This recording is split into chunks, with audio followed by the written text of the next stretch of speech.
The hour is late, and Liam of the hall records his weekly update. I'm tired. It's the end of a long work week. 4 12-hour shifts. And it is my daughter's birthday today. So I spent some time celebrating after I got off work. Anyways, it's coming out the next day, though. Don't worry about it. So I finished 4 things this week, unlike the last week, which I only finished 2. Some of them are on the shorter side, though. So I finished issue 3 of New Edge Sword and Sorcery. My review is already out for this, so I don't really have much thoughts for it. I think the cover is really good. But if you want more thoughts, you can just go listen to that review. I did start issue 4, but I only read the editorial. So we'll see if I get to more of that this week. I did read a little bit more of The Northern Earldoms by Barbara Crawford. And I also read some more of Ships and Men in the Late Viking Age by Judith Jesch. This Judith Jesch one is mostly, The Northern Earldoms is just a buddy read. And then the Judith Jesch book is for some research I'm doing for a presentation I'm giving in March. And I'm mostly focusing on the Old English word witching. But I wanted to supplement that with some Old Norse Vikingur, and Jesh's book is focusing on that. My witching stuff is mostly from Christine Fell's essay from the 80s. Anyways, I also, since I'm talking about books I haven't found, I did start 23 Years on Fire by Joel Shepherd, which I think is just an awesome title in the Cassandra Kresenov series, written about 10 years after, or more than 10 years after the first, I don't know, about 10 years after the first 3 were written. There are 3 more, right? So 23 Years on Fire, and then there's 2 more after this. I'm enjoying it. Not super far into it, but I'm enjoying it. I'm a few chapters in. And then I also started To Like the Lightning by Ada Palmer, just because why not? I guess. I don't know. I'm enjoying that too. I'm not super far into that one. Further into it than I am 23 Years on Fire. It's interesting. It's an interesting world, interesting style. That's what is keeping me into it so far. I feel like the plot itself is not all that interesting so far, but I think it can get there. So, anyways, also I'm very close to finishing The End of Eternity by Isaac Asimov. I have a copy of this. I don't know where it is. But anyways, and that's okay. It's not bad. I like some of the stuff in it, and I don't really care so much for some other stuff in it. Asimov is a very just kind of meh writer, in my opinion. It's like my 4th book by him, and I feel pretty much the exact same on all of them. I also started Use of Weapons. I'm by Ian M. Banks. I'm about a third of the way through that. Very much enjoying it. Wish I could have gotten through more this week. Very different in a lot of ways in the first 2 culture books. Excuse me. Okay, I'll get to the stack here in a second. Of the books I finished besides New Edge issue 3, I don't actually have any of them physically. Well, that's not entirely true. Okay, so Chasm City by Alistair Reynolds, I did finish, and I really enjoyed it. It's got like this really cool hard sci-fi bent that I really enjoy, like this, especially with the space elevators at the beginning. So it's like far future megastructure hard sci-fi. But it also has like this weird stuff, right? So like they're not super important to the story at all. Maybe they are, because Chasm City is a standalone novel, but it's technically part of Revelation Space. And so there's other books set in the same world, not at the same time necessarily, but some in the same place, just not at the same time. But anyways, so like there's like pigs. They're like intelligent, walking on 2 like pigs. Pretty cool. I thought my buddy Tim would enjoy that. I haven't mentioned it to him yet though. And then also like this one girl at one point is like looks like a zebra. Kind of, she's human, and they just can kind of modify what they look like. as they will. In fact, I think it's mentioned that she wasn't even born female. So I mean, that kind of far future stuff you kind of get in the culture too.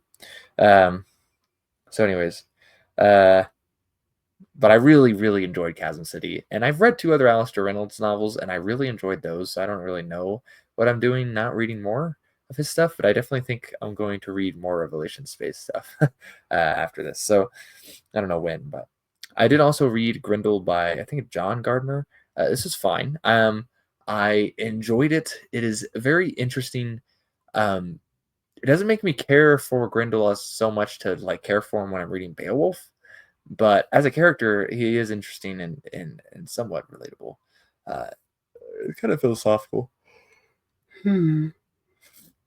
Um, very much like stream of conscious is going on a lot in this book.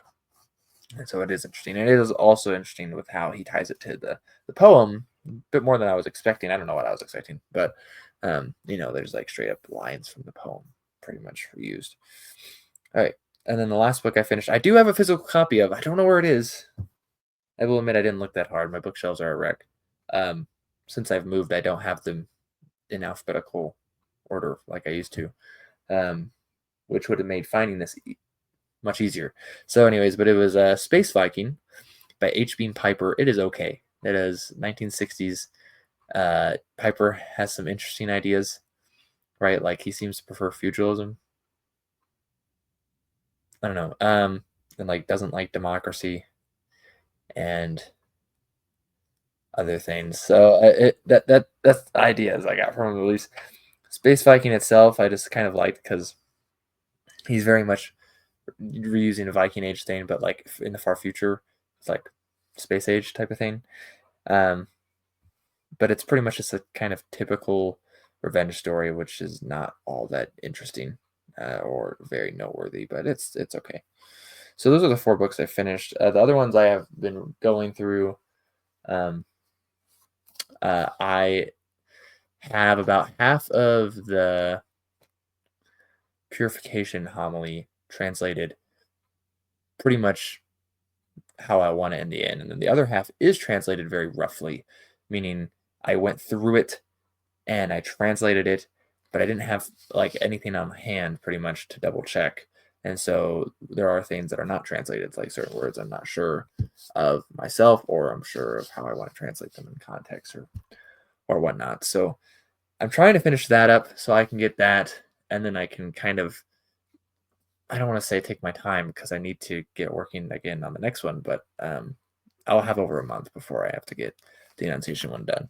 I am afraid maybe that my supplementary lecture might be a little later in conjunction with the actual reading itself, because what I've done so far is I've had the reading on a Sunday come out at midnight, and on Tuesday, so just 2 days later, I'll have the lecture come out. I'm a little tight for time, really tight. I'm stinking constantly busy. I hate it.